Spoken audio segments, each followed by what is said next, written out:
Portion profit 99% गिर गया। CEO crisis mode में। हुआ क्या, सिंपल समरी मैं आपको बताता हूँ। पोर्शे जो एक world famous luxury sports car बनाती है, 2025 के पहले 9 महीने में अपना ऑपरेटिंग प्रॉफिट 99% तक गिरा दिया।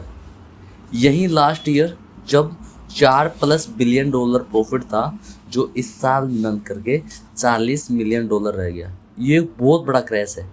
इसके कारण और सीईओ के सिचुएशन को आगे समझाते हैं। प्रॉफिट 99% गिर गया, क्यों? इसके मेजर फैक्टर्स थे। Weak demand in China, Porsche का सबसे बड़ा मार्केट था, अब स्लो हो गया था। सेल्स शार्पली डाउन हो गई थी। चाइना से इसकी जो डिमांड थी वो बहुत कम आने लगी। स्ट्रेटजी की रिलायमेंट कॉस्ट, इलेक्ट्रिफिकेशन प्लान और प्रोडक्ट्स रिसाइज में ह्यूज कॉस्ट लगने लगी, पैसों की कमी होने लगी। यूएस ने टैरिफ लगा दिया, इंपोर्ट पर लगने वाला हाई टैक्स ने मार्जिन कम कर दिया और ईवी सेल स्लो हो गई। इलेक्ट्रिक पोर्शे मॉडल सेल में एक्सपेक्टेड तेजी नहीं दिखा रहा था। नंबर की बात करो, 2024 में जो $4.4 बिलियन प्रॉफिट था, वो 2025 के अंदर $40 मिलियन प्रॉफिट आ गया, जो सीधा 99% ड्रॉप हो गया, जो कि एक हिस्टोरिक कोलैप्स है। चाइनीज़ मार्केट का इम्पैक्ट बहुत ज़्यादा पड़ा। चाइनीज़ पोर्शे के लिए बहुत बड़ा मार्केट था, लेकिन वहाँ बायर्स लग्जरी ईवी या हाई कॉस्ट मॉडल नहीं ले रहे थे।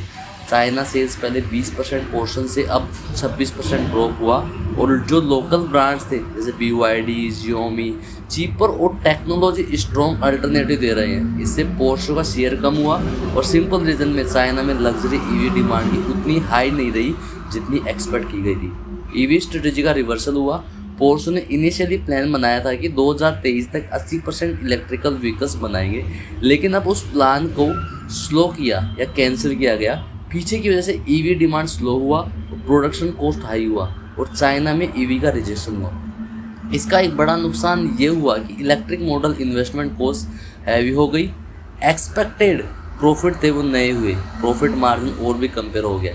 Leadership and CEO situation, Porsche का जो long time CEO Oliver Bloom थे, सीईओ का रोल पोर्शे से स्टेप डाउन कर दिया और उनकी जगह माइकल लेटर का जनवरी 2026 में नए सीईओ का अनाउंस हुआ।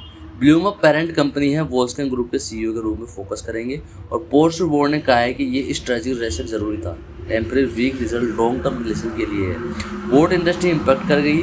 पोर्शे का प्रॉफिट स्लम्प सिर्फ उसका इशू नहीं, बल्कि लग्जरी सेगमेंट का एक लार्जर ट्रेंड है। लग्जरी गुड्स और हाई एंड ऑटो डिमांड पूरे वर्ल्ड में कूल डाउन हो रही है। एवर हाई ब्रांड का वैल्यू हाई एनवायरमेंट में गिर गया है। सिंपल से रीजन की अगर मैं पॉइंट बाय पॉइंट बात करूँ, चाइना डिमांड स्लैम्प हुई, ईवी स्ट्रेटेजी चेंज हुई, हाई ट्रैफिक और कॉस्ट प्रेशर हुआ, प्रोडक्ट रिलेगमेंट कॉस्ट और लीडरशिप चेंज हुई।